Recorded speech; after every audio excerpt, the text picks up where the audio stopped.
There's something very manipulative about Black people weaponizing our ancestors' fight for freedom to basically guilt trip their descendants into frontline activism, especially those of you doing this from the safety of your homes and the safety of other countries, because you're not on the front lines. You're not at a protest. You're not putting yourself at risk. So to shame Black people for practicing the same self-preservation that other communities practice is wrong. And to my mutuals specifically who do this, those of you trying to weaponize the murders of Breonna Taylor and Botham Jean in order to push an agenda, that is asinine. It's tacky, and you're disrespecting those people's memories. Basically what they're saying, y'all, is that they're poking holes in the whole argument that it isn't safe to go out there. Well, it's not safe in your home either, because they were killed in their homes. How dare you guys use their memory in that way?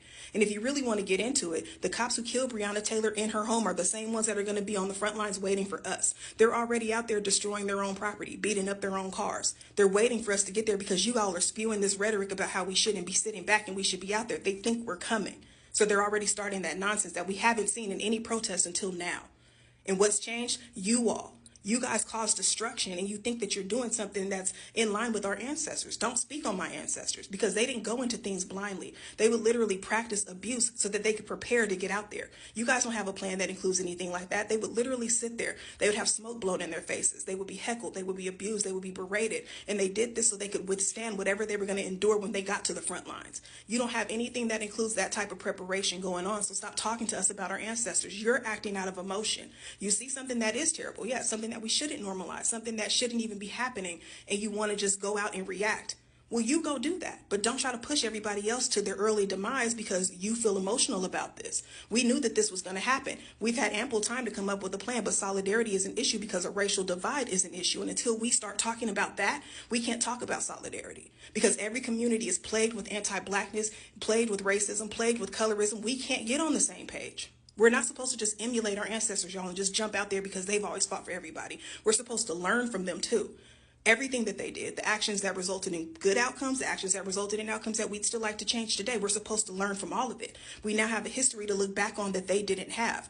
That racial camaraderie that they had was very new. It was new when they did that. So they didn't know that the patterns of behavior that followed would follow, but we do. So we're supposed to be smarter than them. We're supposed to move differently. They would have changed course if they saw repeated behavior, if they kept seeing that every time they showed up, they were then thrown to the wolves after the fight was fought. That's what they would have done. But so don't speak for my ancestors. And quite frankly, my ancestors told me to sit down a few months ago. And until they tell me to get back up, that's what I'm going to be doing. But my point is, you guys aren't even suggesting anything. You have no plans. You haven't called on anybody specifically, any demographic, any community specifically. You haven't delegated any tasks. You haven't given any alternative solutions. You're just shaming people for what you think they should be doing, and they're not doing it.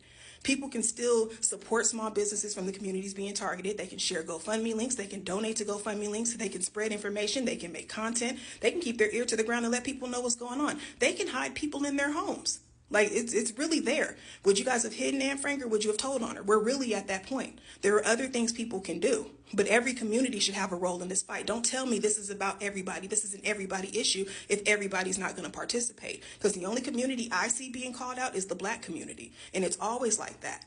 I want our kids at some point to be able to open a history book and understand that Black people changed course at a certain point. They stopped taking abuse. They stopped showing up for everybody just because it was the right thing to do. Because when they needed it, nobody did it, or at least they didn't do it consistently.